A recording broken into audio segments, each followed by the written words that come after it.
Right. So now we will discuss about the diagnosis of this pelvic inflammatory disease, right? Diagnosis by the presence of acute lower abdominal or pelvic pain plus one of the following.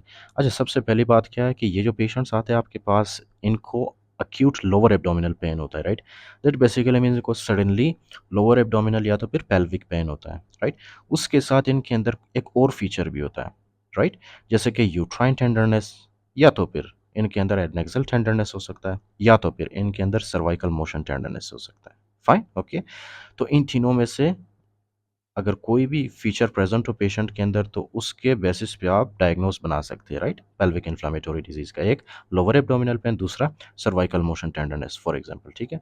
ये दोनों मिला के क्या करते हैं? Pelvic inflammatory disease को cause करते हैं। अच्छा, उसके बाद है फर्स्ट आपने क्या करना है for diagnosis, beta HCG test तो आपने करना ही करना है, राइट?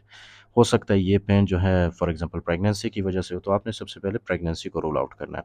उसके अलावा बेस्ट टेस्ट इसके लिए क्या है? Nucleic acid amplification test which will help us differentiate, okay, and diagnosis of the Neisseria gonorrhea and Chlamydia trachomatis, right? अच्छा, a white blood cell count more than 10,000 cells per microliter, okay? Poor positive and negative predictive values for PID. अच्छा, इसमें क्या है कि ये जो है for example ये ज़्यादा डायग्नोस्टिक्स के लिए हेल्प नहीं करता, but still it will tell us कि वाइट ब्लड सेल काउंट जब रेज मिलता है पेशेंट के अंदर तो ऑब्वियसली पेशेंट के अंदर कोई इन्फेक्शन या इन्फ्लेमेशन जारी है, राइट? उसके अलावा fever and erythrocyte sedimentation rate भी इंक्रीज मिलता है इसमें, okay. Ultrasonography not sensitive or specific, but possibly showing thickening or dilation of the fallopian tube fluid in the cul-de-sac, a multicystic ovary or tubo-ovarian abscess. अच्छा, ultrasonography हम किस लिए करते हैं? मोस्टली कॉम्प्लिकेशंस को देखने के लिए, right? What complications we will discuss these, okay now. अच्छा, तो ट्रीटमेंट में क्या है? ट्रीटमेंट में antibiotic treatment should not be delayed while awaiting culture results. अच्छा, इसमें क्या है? द मोस्ट इंपॉर्टेंट थिंग, जिस तरह के सेप्टिक आर्थराइटिस है, राइट? उसमें जो है क्या है? सेप्टिक आर्थराइटिस या तो फिर पीआईडी में आपने कल्चर्स के लिए वेट नहीं करना है, आपने इसके लिए वेट नहीं करना है कि फॉर एग्जांपल किस ऑर्गेनिज्म ने ये कॉज किया है, तो आप जो है एक दिन दो दिन कल्चर में लगा ले, राइट? आपने कल्चर के लिए बिल्कुल वेट नहीं करना है। अगर आपको पेशेंट के अंदर फीचर्स मिलते हैं पेल्विक इन्फ्लामेटरी डिजीज वाले, so at that very moment you have to start the antibiotic treatment, you should not wait for the cultures, okay? This is very important. All sexual partners should be examined and treated appropriately, okay?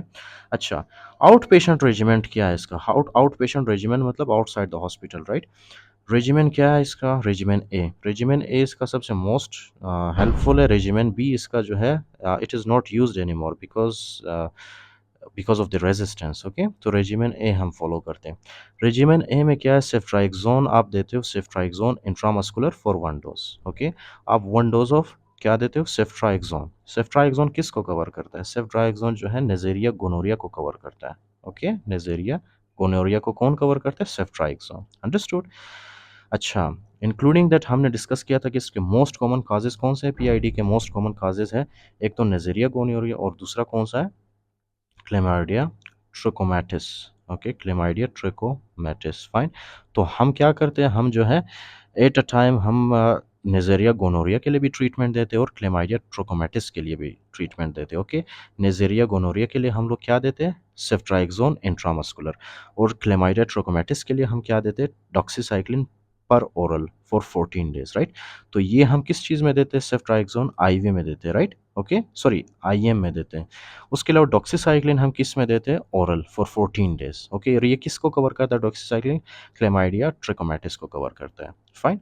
उसके अलावा plus minus metronidazole पर oral for 14 days, क्योंकि metronidazole actually इसलिए देते हैं क्योंकि metronidazole एनाएरोबिक infection को cover करता है, अंडरस्टूड, ओके? तो ये हो गया हमारे पास रेजिमेन ए। रेजिमेन बी को छोड़े आप, okay?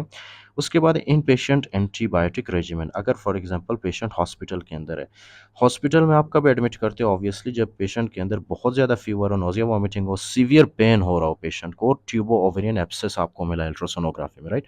So in that case you have to admit the patient, right? The very first thing that you have to give to the patient, that is the IV cefoxitin or cefotetan, right? Okay. Plus doxycycline for 14 days आपने देना है, लेकिन doxycycline आपने orally देना है patient को, okay? तो क्या क्या चीज़ें आपने देनी है? The very first one is CD. CD stands for the cefoxitin intravenously plus doxycycline for 14 days, okay? This is actually CD. उसके बाद क्या है, आपके पास एक और ऑप्शन भी है, clindamycin plus gentamicin for 14 days, right. अच्छा, एडिशनल इंटरवेंशन ऑब्वियसली या तो फिर surgery, drainage of ट्यूबो ovarian abscess, right, और pelvic abscess is appropriate if mass persists after antibiotic treatment. आपने antibiotic treatment दिया but still there is abscess in the for example there is pelvic abscess, या तो फिर fallopian tubes के अंदर आपको abscess मिला है on the ultrasonography, या तो फिर ovaries के अंदर, right. So in that case आपने क्या करना है, आपने उस abscess को ड्रेन करना है, okay. If the abscess is more than 4 to 6 centimeter or mass is in the cul-de-sac in the midline and drainable through the vagina, right? If patient's condition deteriorates, the case calls for exploratory laparoscopy or laparotomy, right? तो अगर for example ये सब चीज़ें आपने try किया but still patient is not getting well, then you can go with the laparoscopy, laparotomy, right. Surgery में range from total hysterectomy and bilateral oophorectomy with lysis of addition in severe cases to conservative surgery for females who desire to maintain fertility. तो ये चीज़ें तो है read करने वाली, right, okay, and you also have to remember them. उसके बाद जब हम कॉम्प्लिकेशंस डिस्कस करते हैं which are very very important, right. Complications में क्या है, repeated episodes of infection, repeated episodes of infection, उसके बाद एक chronic pelvic pain, okay, right, chronic pelvic pain, dyspareunia. Dyspareunia क्यों होता है पेशेंट को, जाहिर सी बात है अगर फॉर एग्जांपल वहाँ पे इन्फ्लेमेशन है, राइट, इन्फ्लेमेशन है, and during the inflammation the female will do sex, right, some sexual intercourse, right, with husband. तो उसमें क्या होता है, उसमें जो फॉर एग्जांपल वेजाइना है, वेजाइना के साथ जो यूट्रस है, right, during the sexual intercourse ये सारे जितने भी है इनमें जो है मूवमेंट कॉज होता है, right, during the sexual intercourse, जिसकी वजह से वो ऑलरेडी इन्फ्लेम्ड है और उनमें क्या होगा, उनमें पेन होगा पेशेंट को, राइट। तो that is actually called the डिस्पेरोनिया, pain during the sexual intercourse, and ectopic pregnancy. We also discussed this. For example, ये क्या है हमारे पास, this is the fallopian tube. fallopian tube में पहले इन्फ्लेमेशन होता है, राइट, उसके अलावा इन्फ्लेमेशन होने के बाद ये जो हमारे पास है फेलोपियन ट्यूब, इसमें क्या होता है, इसमें फाइब्रोसिस होगा, राइट। आपको पता है इन्फ्लेमेशन के बाद हमेशा क्या होता है, उस जगह में फाइब्रोसिस होता है, राइट। फाइब्रोसिस में क्या होता है, फाइब्रोसिस में जो है हमारा बॉडी, या फॉर एग्जांपल ये यहाँ पे क्या होता है, कोलेजन का एक लेयर बनता है यहाँ पे, okay, right, that is actually called as the fibrosis. तो फाइब्रोसिस, फिर इन्फ्लेमेशन होगा, फिर फाइब्रोसिस, फिर इन्फ्लेमेशन, फिर fibrosis, right, especially in case of chronic inflammation. तो यहाँ पे इतना ज़्यादा फाइब्रोसिस होगा, इतना ज़्यादा फाइब्रोसिस होगा कि यहाँ से स्पर्म तो आएगा यहाँ पे, राइट, इस एग के साथ यहाँ पे मिलेगा, दोनों मतलब मिलेंगे दोनों, ओके, एग और स्पर्म, और यहाँ पे फर्टिलाइजेशन होगी। लेकिन ये फर्टिलाइज्ड एग यहाँ से फिर वापस बाहर की तरफ नहीं जा पाएगा, क्यों, क्योंकि इसका रास्ता बंद है यहाँ पे, ओके। किस वजह से बंद है, क्योंकि यहाँ पे क्रोनिक इन्फ्लेमेशन हुआ है, क्रोनिक इन्फ्लेमेशन होने की वजह से फाइब्रोसिस हुआ है यहाँ पे, तो इसलिए ये यहाँ से वापस बाहर नहीं निकल पाएगा, जिसकी वजह से प्रेगनेंसी यहाँ पे होगी, and that is actually called the ectopic pregnancy, okay. उसके बाद है infertility, 10% after the first episode, 25% after the second episode, and 50% after the third episode, okay, right. तो इसमें जो है इनफर्टिलिटी भी कॉज हो सकता है, ओके।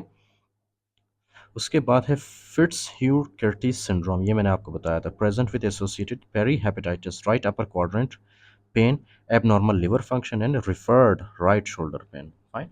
तो ये जो पेशेंट्स होते हैं सबसे पहले इनका जो लिवर कैप्सूल है वो इन्फ्लेम्ड होता है, which is called as Fitz Hugh Curtis syndrome, right. Including that ये जो फॉर एग्जांपल पेन है ये रेडिएट करता है towards the shoulder of the patient, okay, right, towards the shoulder ये पेन क्या करता है, रेडिएट करता है, यहाँ पे भी पेशेंट को क्या होगा, पेन होगा, okay. So this is the pelvic inflammatory disease including the complications.